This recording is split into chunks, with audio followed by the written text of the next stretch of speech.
Bueno, bienvenidos y bienvenidas a este panel.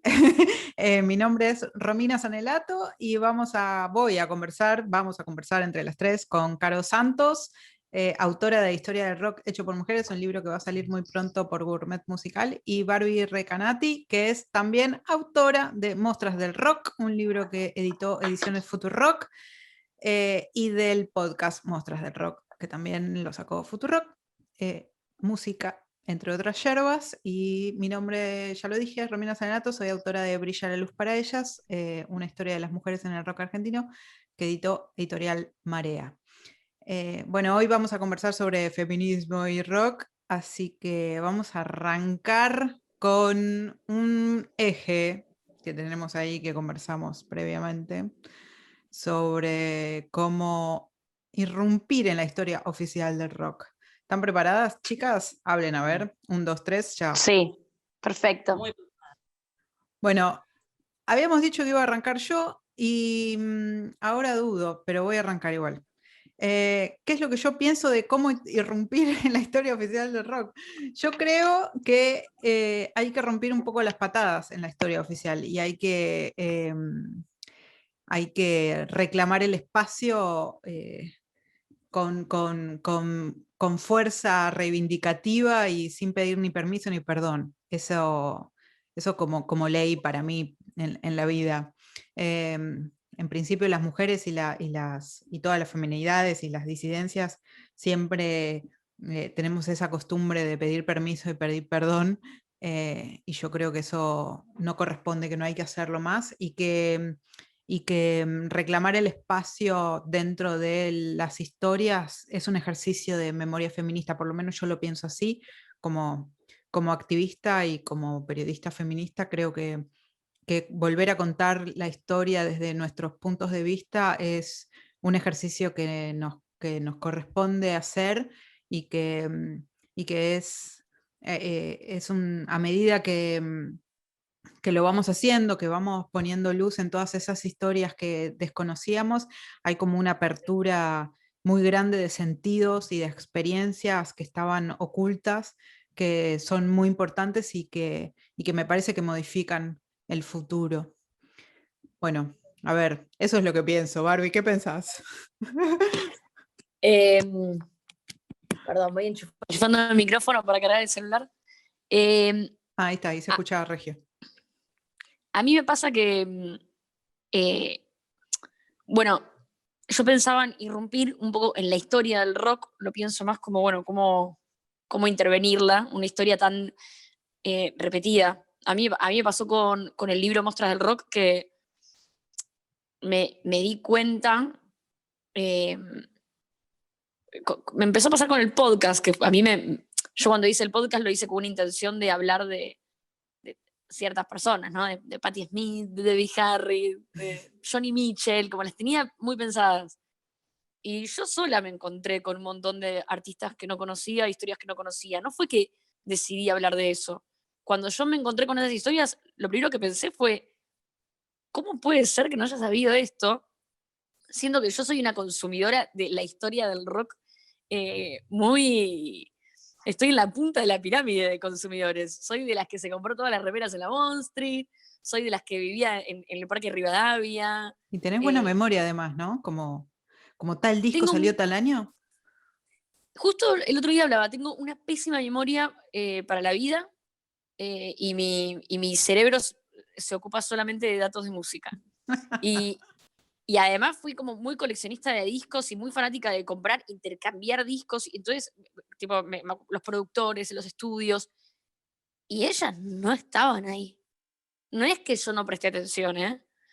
Y eso a mí me asustó un montón, porque es como, che, yo esa historia la leí en un montón. O sea, además, viste, cuando yo leí yo leí esta década, la leí en la biografía de él, y en la biografía de él, y en la biografía de él, y la leí en la biografía no autorizada de este periodista, y en la biografía no autorizada de este otro. Y ellas no estaban. Y si estaban, estaban como musas, como novias, como accesorios, pero no.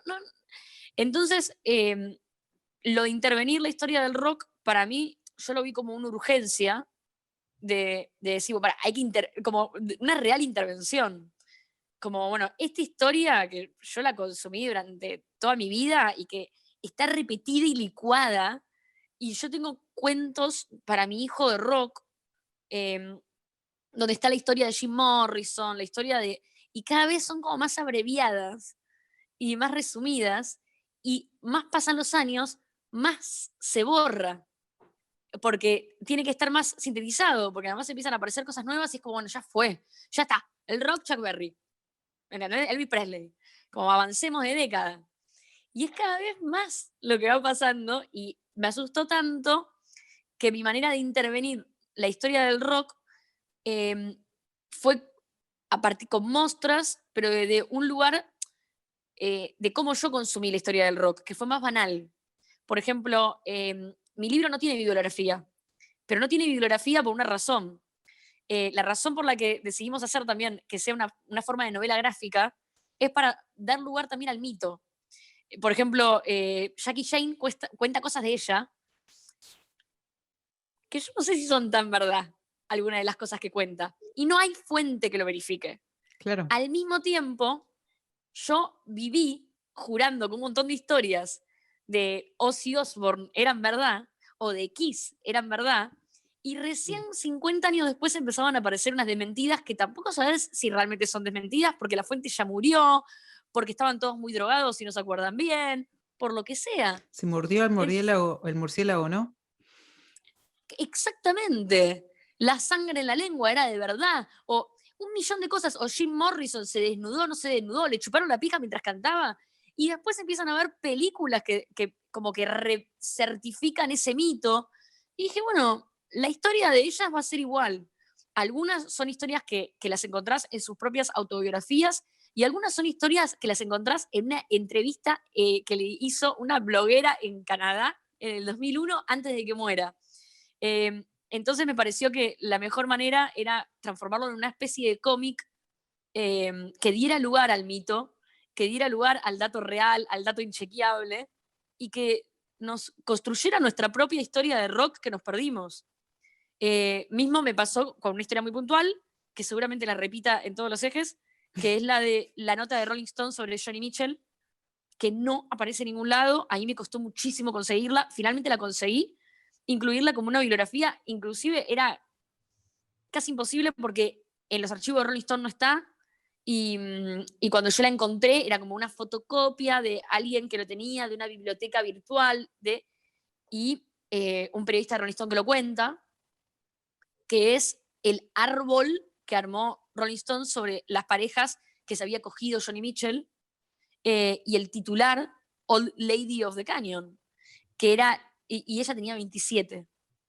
Era lo más sexista y misógino que vi en mi vida, y fue para la salida de Blue, el mismo disco que Rolling Stone nombró como el tercer disco más importante de la historia de la música hace unos años. Un año. Entonces, un año.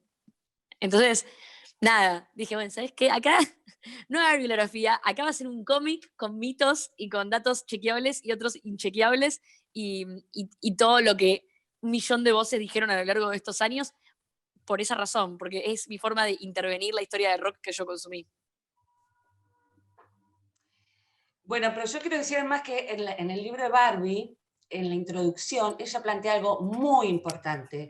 Ella cuenta que a partir de profundizar o de investigar sus referentes, mujeres del rock, se encontró entonces con las referentes mujeres de esas referentes, y así sucesivamente. De modo en que se va construyendo una genealogía. Esa palabra, esa genealogía, muy importante, lo dice mucho una filósofa española que se llama Cecilia Morós, que ella dice, la genealogía, tener una genealogía empodera, da poder. Ella lo habla en cuanto a lo que es la historia del pensamiento feminista, ¿no? Ella dice, los varones lo saben muy bien, da el ejemplo de Aristóteles, para justificarse como filósofo, él apela a sus antecesores, los presocráticos, Tales de Mileto, Empédocles, etc. Reconstruir una tradición de en este caso rock hecho por mujeres, definitivamente es uno de los grandes desafíos, porque justamente tener una genealogía hace que cada generación nueva no parezca como que está empezando de cero. En el caso del feminismo es una tradición de 3 siglos, y en el caso de la historia del rock hecho por mujeres es una tradición de 60 años. Entonces, esa tradición, cuando la reconstruimos, ahí nos damos cuenta que en realidad hay una historia, hay una trama, y que si bien yo no diría que en las historiografías del rock no están las mujeres, están como están en la historia en general, como dice Dora Barrancos, en ese juego de inclusión-exclusión, que las muy sobresalientes están, las otras en las sombras. En la historia rock pasa lo mismo. Están, algunas no están, hay nombres que no están, hay muchas de las que sí tuvieron visibilización que están incluso reducidas a 4 o 5 líneas. Pero a mí me parece que el gran problema realmente donde no están, es en el tipo de relato con el que se aborda la historia del rock, que es un relato épico y mítico. ¿Por qué lo digo? Porque nosotras sabemos, ¿no? Leemos cualquier historia, entonces sabemos el contexto político y social por el cual esos artistas contra lo que se tenían que rebelar, los mandatos que había de masculinidad contra los que por ejemplo, el pelo largo, bueno, todo lo que está sintetizado como el oficinista, como lo contrario, ¿no? Que era todo lo que se esperaba, la sociedad conservadora esperaba de un hombre. Todo ese contexto está siempre reconstruido en las historias de rock, y entonces nosotros vemos contra qué se estaban rebelando nuestros varones del rock, y entonces ahí tenemos cómo se construyó una contracultura contra esos valores. Ese relato épico es el que no está con las mujeres. No está reconstruido en las historias del rock el contexto, que además de ese contexto general, político y social, había además cosas específicas contra las que las mujeres tenían que rebelarse. Ese contexto no está reconstruido en las historias del rock. Entonces carece de ese relato épico, de bueno, mirá lo que tuvieron que hacer. Y por otro lado, tampoco está el relato mítico. Nosotras tenemos, en cualquier historia de rock sabemos, por ejemplo, que la balsa se editó en tal año, vendió tantos discos. Pero además sabemos que se hizo en el baño del bar de la Perla, y que vivían en una pensión, y que pirulo y pirulo. Y además que después grabaron, bla, bla. Cuando se aborda a las mujeres, es como si de pronto aparecieran, grabaron tal disco, llenaron tal teatro, no hay trama detrás de ellas, no hay trama ni entramado que las vaya entramando unas con las otras. Nosotros tenemos que de pronto aparecen las viudas en el 84 y venden no sé cuántos discos como si cayeran del cielo. Y en realidad nos podemos remontar a los 70 para ver cómo fue toda esa trama para que las viudas fueran las viudas. Hay como una historia subterránea que está muy bien, lo del mito que decía Barbie, que retroalimenta además el rock, que está muy bien desarrollado en todo lo que tengan que ver los artistas varones, pero no con las artistas mujeres. Aparecen como si fueran visitas en una historia contracultural que están construyendo los varones. Entonces me parece, cómo irrumpir en la historia oficial del rock, primero completándola, porque está incompleta. Segundo, reconstruyendo no solamente esa serie de nombres, discos que grabaron y lugares donde se presentaban, sino qué había detrás de todo eso, cómo llegaron a donde llegaron, cómo se entramaron entre ellas, porque tenemos, veía, por ejemplo, en el libro de Barbie, ella le dedica el libro a Pat, y hace poco veía a Pat que posteó en el Facebook de Diana Nylon, que la reconocía como pionera. Entonces, ese tipo de tramas es la que nosotros tenemos que reconstruir, porque eso es lo que no está en las historiografías, no las mujeres, no los nombres de las mujeres y sus obras, sino una forma de pensarlas también como constructoras de la cultura, de la contracultura del rock. ¿Y por qué fueron contestatarias ellas? Cuando reconstruimos el contexto que tenía que ver con las mujeres, ahí vamos a ver cuán contestatarias fueron. Si no, las tenemos como si fueran islas adentro de una historia que están construyendo otros. No sé, ¿qué te parece, Romy, lo que digo? Me parece muy interesante. Me parece que son también caminos. A mí lo que me pasó, por ejemplo, cuando escribía Brilla la luz para ellas, es que sobre todo en los 60, en los 70, yo no encontraba apenas algunos nombres encontré en las bibliografías, pero los datos de qué grabaron, dónde, cuándo, cómo, con quiénes, estaba apenas, en muchos casos no existía y en otros estaba apenas mencionado. Y lo mío fue, a diferencia de lo de Barbie, yo noté que tenía esa ausencia de conocimiento y fui a buscarla. Como esto no puede sucederme que yo no sepa, como periodista y especializada en música, no sepa cuáles son las pioneras, quiénes son las pioneras. Y fui a buscarlo porque me di cuenta que era una ausencia, ¿no? Que yo tenía, una faltante, una falla. Y cuando fui a buscarlas, ahí me costó mucho encontrarlas. Apenas unos nombres, Gabriela, apenas Mirta de Filpo, pero apenísima mencionada. Gabriela siempre es la que más es mencionada y la más aceptada entre todas, y hasta ahí, digamos. Y entonces ahí me pasó como esa búsqueda intencionada de encontrarlas y de empezar a narrarlas y a reconocerlas. Ahora me parece que bueno, que esta conversación está viva, ¿no? Y va a ir mutando a medida de que otras lean y que esto se vaya reconstruyendo. Barbie, vos querías decir algo. No, que lo de Gabriela tampoco creo que sea casualidad, siendo que mucha gente me contó, creo que vos fuiste una, pero me pasó después con varias personas que me contaron que Gabriela se presentaba arriba del escenario como la primera mujer. Ella como que sabía perfectamente que eso era marketinero y era como su eslogan. Y eso fue como quedando también, y gracias a eso hoy vos lo podés saber. Como que tal vez si ella no le hubiera dado épica a su propia historia en ese momento, si ella no se hubiera subido arriba del escenario y hubiera dicho, acá está, tal vez nadie la hubiera recordado, como que quedó también en el público que justo la vio o en la persona que estaba ahí, es la primera. Tiene gran influencia con quienes tocaban también, mucha importancia. De todas maneras, si me permiten, sobre Gabriela, fíjense, igual, que también es un problema, porque Gabriela hoy se conoce como la pionera, y ahí queda. Y Gabriela, después de su primer disco, grabó 30 años más. Y sin embargo, eso ya no le importó a nadie, porque quedó reducida a pionera. Entonces, también el y es desafío algo que le pesa, es algo que le pesa a ella. Sí. Bueno, lo que quiero decir con el tema de las pioneras, por supuesto, muy importante señalarlas, muy importante, pero también hay que tratar de evitar esa lógica de quién fue la primera mujer que, por varias razones.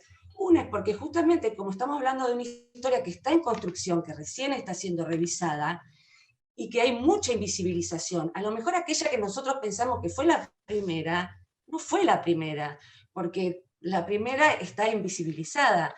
Me lo decía justamente Diana Bifulco, que fue la cantante de lengua negra, que es la primera mujer que se presenta en un festival, que fue en el Festival Pin-Up en el 69. Ella me decía, yo escucho que... mirá lo que me decía, yo escucho que tal dice, yo fui la primera que, yo fui la primera que. Dice, la verdad es que a mí me parece que yo fui la primera, pero yo no quiero entrar en esa competencia. Y además puede ser que cuando yo estaba cantando, había otra mujer también cantando, nada más que esa historia está todavía menos visibilizada que la mía. Entonces, con esto hay que, incluso también me decía Claudita Sinesi, cuando se habla de las Rouge, que se las nombra a ellas, María Gabriela, Claudita, Andrea, ese Rouge fue el segundo Rouge, hubo antes otro Rouge. Y Claudita me decía, a mí me da vergüenza que digan que nosotras fuimos las primeras, porque esta anterior formación de Rush eran unas músicas impresionantes, y son ellas las que fueron las primeras. Entonces, por eso hay que ser cuidadoso cuando hablamos de la primera mujer que era, porque puede ser que hubo otras. A mí me pasó en mi libro que lo arranco en el 55 y lo tuve que escribir como 3 veces, porque me fueron a aparecer lo que yo pensé que era la primera grabación de una mujer de una canción de rock and roll, lo que era el rock and roll en ese momento. De pronto aparecieron otros discos anteriores donde estaba la voz de una mujer, entonces ya no era la primera. Bueno, entonces una solución que yo pienso para esto es que podemos hablar en plural, las primeras mujeres que, porque si decimos la primera podemos caer en estas cuestiones, ¿verdad? Creo que acá tal vez se puede abrir a otro eje que teníamos ahí notado, pero que iba más para el final, que tiene que ver con el feminismo y el rock. Y hay algo igual que es medio complejo, porque, no sé, a mí me pasó que con el libro hablábamos de la falta de épica, y hablábamos también de que esto de la primera fue como la propia artista se tituló así, no es que es algo que se dijo sobre ella. Y a mí me pasa que yo hoy, la mayoría de las artistas que conozco que se adjudican ciertos títulos son mayores inclusive de 50, como de otra época. Y yo creo que tiene que ver con algo, que es que el rock en realidad es así, el rock patriarcal. Claro. Los varones cis funcionan así en el rock. Y la historia del rock siempre tuvo esa épica de la cual la gente se enamoraba por esa razón. La competencia, Oasis y Blair, los Stones y los Beatles, y qué sé yo, Pete Townshend contra Hendrix, ¿me entendés? Como, tipo, prendiste fuego tu guitarra, yo ahora voy a romper mi amplificador, como una cosa que yo creo que también eso fue quitando el espacio eh, a otras identidades, porque no, esas reglas muy del macho alfa patriarcal. Y es algo muy difícil, pero no difícil no es que, es tan competitivo y agresivo que yo no puedo entrar. No es mi lenguaje.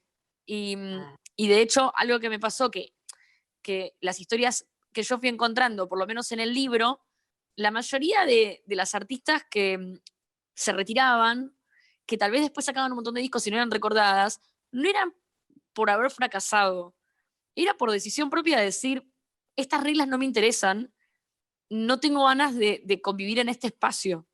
Y ahí yo me fui dando cuenta que en realidad el rock que yo conocí y que se escribió es un rock súper patriarcal, que tiene esto de el primer, el rey, el príncipe, el esto, el otro, y, y que se le fue dando un poco de lugar en el pop a ciertas mujeres. O no sé, al día de hoy hablas con cualquier persona que escucha música, pero como más veterano, y rock, mujer, Janis Joplin, Janis Joplin, Janis Joplin, Janis Joplin es como un chiste ya.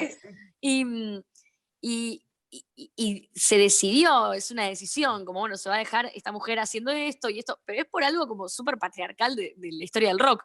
Entonces yo creo que, redondeando, ¿no? Esto de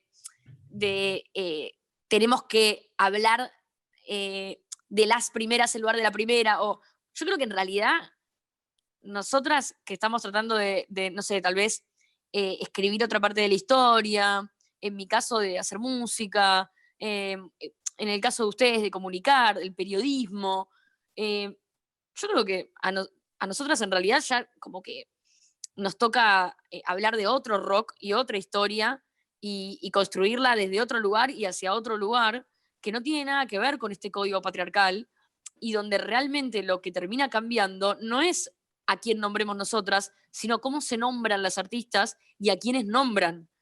Porque a pesar de que yo he conocido artistas que sí, dicen, yo soy, a mí hoy ya no me pasa, yo alrededor mío, todas las músicas que conozco y de las mayorías que leo en el pasado, no son como los músicos de rock que conocí y de los que leí.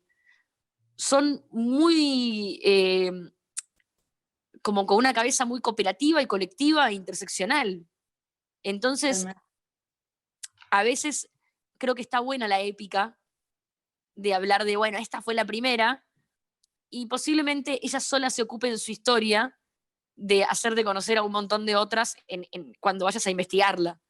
Pero creo que ya no sé, nuestra forma, yo a veces me río de la jefa, la esto, que ahora se usa mucho, y bueno, que usen lo que quieran, si les sirve esa épica para poder tener a sus referentes, buenísimo. Lo importante es que, no sé, cuando yo estoy con la jefa, o cuando me toca a mí ser la jefa, o cuando a mi amiga le toca ser la jefa, nos cagamos de risa.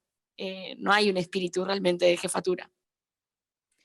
Retomo algo de lo que decían y que pensaba mientras hablaban acerca de esto de las primeras. Hay una gran dificultad, me parece, que cuando uno se pone a buscar en el pasado y a volver a contar la historia desde una perspectiva, esto que estamos haciendo, este ejercicio, que tiene que ver con enfrentarte a la dificultad de la ausencia de registro y de documentación, ¿no? Y eso es muy severo y parte de esa ausencia, coincido con lo que decía Barbie, que es como retirarse de ciertos juegos, de ciertas dinámicas muy patriarcales, de ciertas dinámicas de negocio que son muy ajenas por ahí a nuestro propio lenguaje, y me parece que la década del 90 en eso, en Argentina por lo menos, es muy bisagra en ese punto, donde dejó muy en evidencia quienes podían estar en el mainstream, que son muy poquitas, que son como las grandes músicas del rock nacional, que son las mismas desde ese momento hasta hoy, y todas las demás que hicieron un gran recorrido en el under, ¿no? Hace poco falleció Rosario Blefari y es un montón de gente la descubrió con su muerte porque nunca jamás había escuchado ni siquiera su nombre mencionado, ¿no? Y eso a mí me flasheó muchísimo porque fue una mujer que toda su carrera en múltiples disciplinas las vivió en el arte y en el under, eligiendo ella dónde trabajar y dónde no, y con quién relacionarse y con quién no, y de qué modo, y del trabajo colaborativo, y fue y es una referenta para muchísimas personas. Y me parece como el ejemplo de un montón de artistas que en la década del 90 dijeron como, bueno, a esa dinámica de negocio no vamos a participar y nos quedamos como acá, ¿no? Haciendo mi propio camino tomando las decisiones.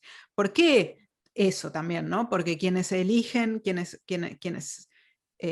lo insisto, esto mucho, quienes decidían en ese momento qué salía y qué no salía en las radios, en la tele, quienes decidían en qué banda invertir o qué sé yo, eran siempre los mismos y eran obviamente varones. Y aquellas mujeres que estuvieron en esas posiciones mainstream, ¿no? Por ejemplo, Fabi Cantilo, que me lo dijo a mí en el libro, lo dijo también en esa etapa de Rolling Stone que llegó muchísimos años después de que la merecía, ¿no? Que cuando al fin ella pudo hacer el disco que ella quería con sus canciones, le dieron la espalda y el precio fue la burla y la exclusión total del sistema, ¿no? O sea, no es solo lo que nosotras queremos y cómo queremos hacer la vida, sino que también hay una lógica de negocio, de dinero y de un montón de cosas que influyen en esto.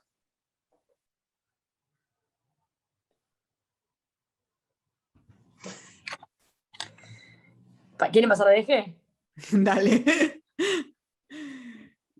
Vamos No sé cuál es el siguiente. Estábamos medio mezclando el eje aportes y dificultades de las pioneras y feminismos y rock, autogestión bueno, autogestión, yo puedo arrancar ahí.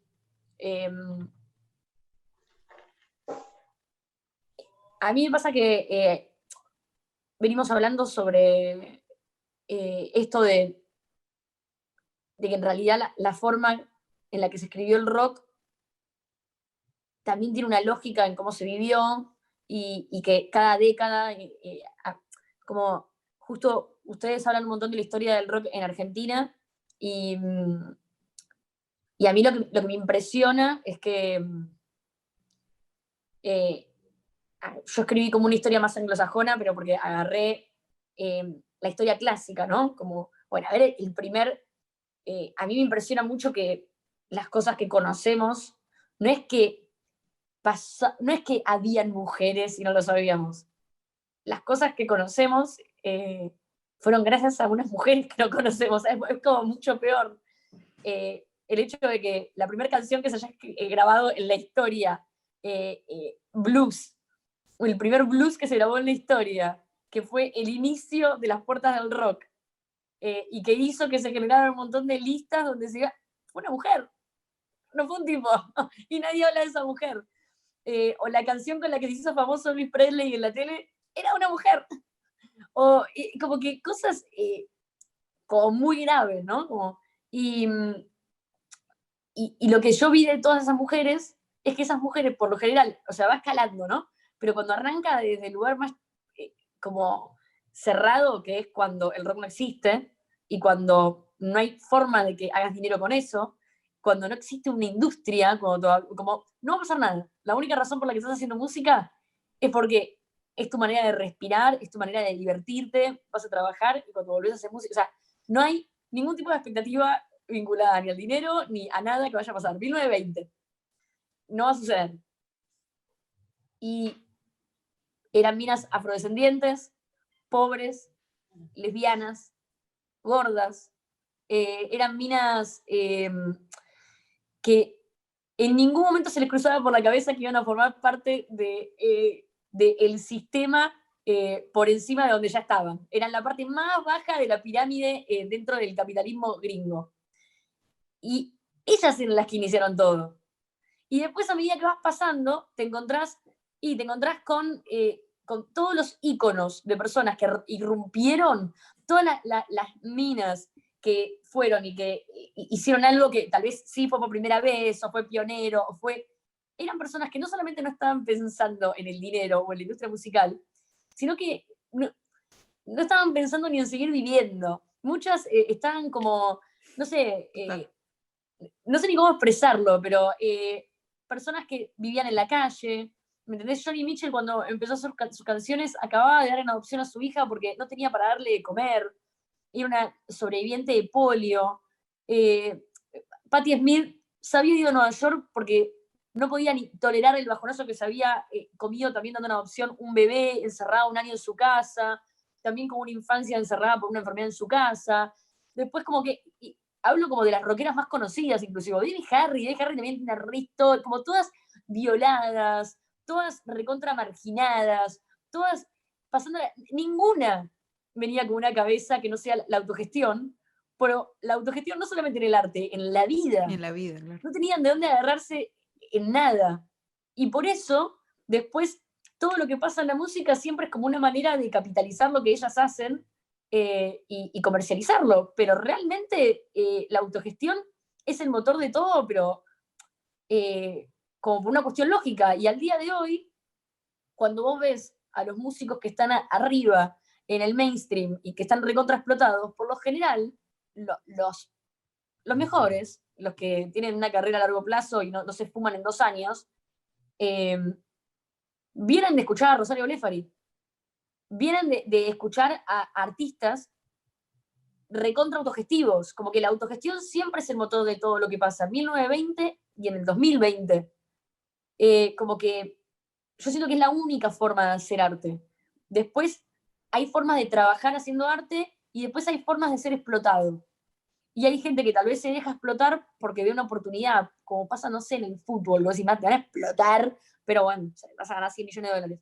Bueno, hay artistas que también lo hacen y no lo juzgo, pero está el arte autogestivo y está el arte explotado. Y nada, por eso creo que el camino a la autogestión no solamente es como importante para la música, es la música, desde el día 1. No sé si me sale bien expresarlo, pero porque la idea la tengo, pero no todas las palabras. No, clarísimo lo expresaste. Hermoso. ¿Qué pensás, Caro? No, yo estaba pensando... Me tuve el micrófono todo el tiempo y tengo el teléfono cargando con la batería. Igual se escuchó perfecto. Se escucha perfecto igual, Barbie. Ok. No, yo pensaba que también hay una cuestión más que me gustaría plantear, que es que a mí me parece, hablando de las invisibilizaciones que planteaba recién Barbie, pensándolo también en artistas argentinas, que el problema es que no solamente las historiografías invisibilizaron a las artistas, sino también invisibilizó la recepción femenina, la escucha femenina. Completamente. Y esto es un punto en donde también está bueno trabajar. ¿Qué artistas fueron relevantes para nosotras? Que a lo mejor, como no lo fueron para los hombres cis, los que escribieron la historia, ocupan un lugar más en esa historiografía. Y si el rock se pensara teniendo en cuenta la recepción femenina, la irrupción de algunas bandas o de algunos artistas o de algunas canciones serían señaladas como un hito. Por poner un ejemplo muy lejano, pero que a mí me parece muy significativo, en lo que es esta primera década del 50, que algunos autores, hay como una idea de decir, bueno, esa primera década se puede pensar como un primer rock argentino, y luego, después del 66, con lo que ya sabemos, es el segundo rock argentino, que es lo que llamamos rock nacional. Pero en esa primera década algo hubo, porque había hombres y mujeres haciendo rock. Hay varios autores, no viene al caso el nombre, que por ahí rescatan algunos de esas, por ejemplo, Sandro. Y hay dos autores que ponen una frase muy parecida que es, bueno, después Jolly Lamb, pero ¿quién se acuerda de Jolly Lamb? Entonces, se les saca su lugar en la historia, porque ¿quién se acuerda de Jolly Lamb? Y la realidad es que mi mamá se acordaba de Jolly Lamb. Y muchas mujeres de la generación de mi mamá bailaron y cantaron con Jolly Lamb. Entonces, no solo se está negando a Jolly Lamb un lugar en la historia, sino también a una parte, aunque sea chica, de una generación de mujeres que esa fue su banda de sonido. A lo mejor para mi generación es lo que ocurre con las viudas. Yo creo que una parte de mi generación fue, la irrupción de las viudas fue un hito. Ver mujeres instrumentistas hablando de canciones con contenido de género, que no eran los discursos que estaban en las canciones de rock, llenando un Luna Park. Para mi generación, o una partecita de mi generación, fue muy significativa la irrupción de ellas. O por ejemplo la canción Puerto Poyenza. Por primera vez una canción habla del amor entre dos mujeres. Eso creo que es la primera vez que aparece en el rock, digamos. Pero no está más señalado como un hito, por lo que yo veo. ¿Y por qué? Porque a lo mejor no caló hondo en los varones heterosexuales que escriben la historia y que escuchan y que son la recepción hegemónica. Pero me parece que a futuro sería muy importante, cuando se piensa en la historia del rock, tener en cuenta también la recepción femenina. Ahí también habría artistas que tendrían un lugar en las historiografías a lo mejor mucho más desarrolladas y bueno, y se podrían conocer más, por otro lado, que es lo más importante. Para mí lo más importante es lograr historiografías equitativas. Con lo mismo, digamos, con el mismo relato en que se arma toda la trama a través de un artista varón, que también esté toda la trama de una artista mujer. Me encanta eso. Yo creo que, sí, yo creo que eso también tiene que ver con quienes escriben la historia, como que Sí. justo todas las décadas que vos nombrás, o sea, a mí me pasó de adolescente, yo conocí a G. Evils por accidente, no lo conocí por una revista, ni por la tele, ni por la radio. Yo lo conocí porque yo era porteña y caminaba por Avenida Santa Fe, y yo conocí, antes que a G. Evils, conocí a Patricia y a Garage y después fui a ver a G. Evils, y yo vi re fan de la banda, y le iba a ver a todos lados. Y para mí era re importante. Y yo digo, claro, yo estaba desesperada. O sea, yo encontré a G. Evil caminando por la calle conociendo a Pat. Vos imaginate si yo hubiera prendido la tele y G. Evil hubiera estado en la tele. Hubiera estado en la radio. ¿Me entendés? O sea, yo estaba tan hambrienta de encontrar algo así, que cuando lo encontré fue la única banda. Hoy grande me doy cuenta que fue la única banda a la que yo seguí, a la que yo fui a ver a los bares en los que tocaban en bares. Y, y nada, yo los fines de semana, para mí era una aventura ir a ver a Giebris a donde tocaba. Y entonces yo creo que existe esa recepción. Lo que pasa es que yo soy una en un millón que va caminando por la calle a buscar disquerías. La mayoría de la gente no le interesa tanto, tanto, tanto la música. Y la historia de la que nosotros hablamos es la popular. Y esa historia popular es la que termina calando hondo en la cultura y en la sociedad.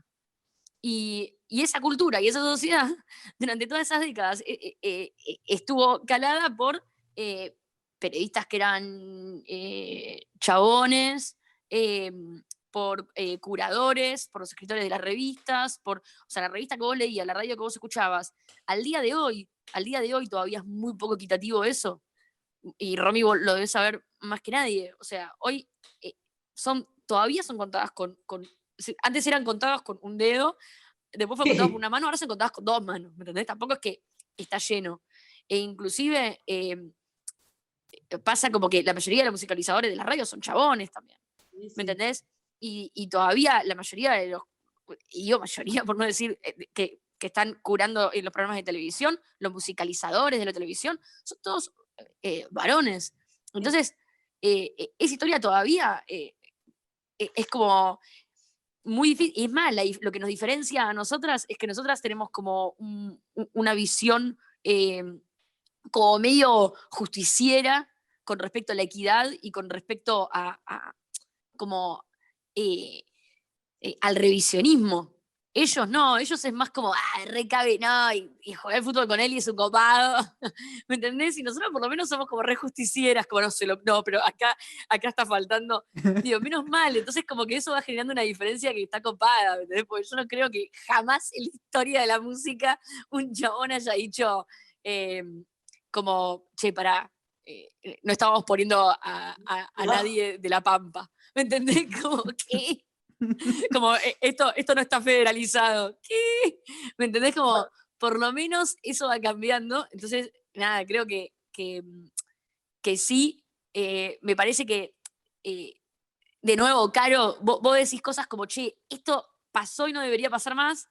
Y yo lo que digo es, pasó porque las cosas eran así.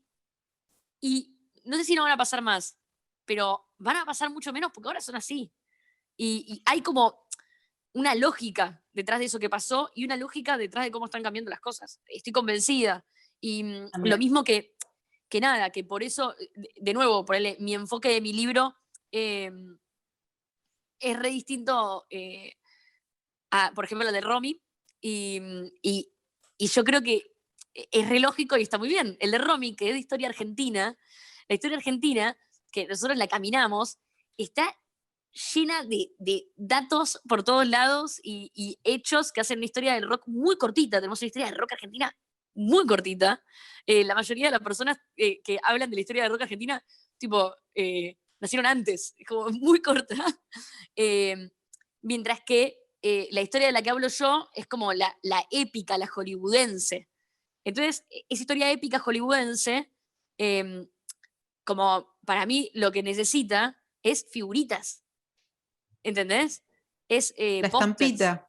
es dibujitos, o sea, no sé, Mostras del Rock viene con figuritas, viene con unos pósters para cortar, o sea, es historias cortitas, historias que te inspiren, ¿me entendés? Y un montón de ellas, y con dibujos. Es como que yo quiero como hablarle a la Barbie de 12 años que estaba en la On Street, ¿me entendés? Y que se compró tal vez su primer disco de Bowie por una película de Adam Sandler, ¿me entendés? No porque estaba leyendo la mano. Y, y nada, creo que un poco es eso, como el cambio, creo que viene desde lo más profundo, como hizo Romy en esto del dato y de agarrar y hacerle pap a todos los periodistas de rock argentino, como, ¿cómo se te perdió esto, tarado? Y, y por otro lado, tratar de generarle referentes al sector más popular y no tanto al que fui como yo, que se hubiera muerto por el libro de Romy adolescente y que pateaba las calles y encontraba a Patricia, sino también al que nunca fue a un bar a ver una banda y nunca va a ir a un bar a ver una banda. Y se va a enterar de artistas como Rosario Blefari cuando mueren. ¿Me entendés? A esos, la única forma de que les hables a las minas es cuando escriban las minas. Y digo minas y ni hablar, vos decís Puerto Poyensa y es re loco. Porque para mí y para todas mis amigas lesbianas, Puerto Poyensa es un himno. Y empieza a sonar en cualquier lado y casi con una mano acá la empiezan a cantar y a los gritos. Entonces, pero lo que digo es que para las personas que les importa y que no les queda otra que llegar a eso porque su vida depende de eso, la obra es enorme. Entonces imagínate si esa obra fuera difundida en el sector popular desde lo más banal hasta lo más profundo. Obvio que estaría ahí arriba.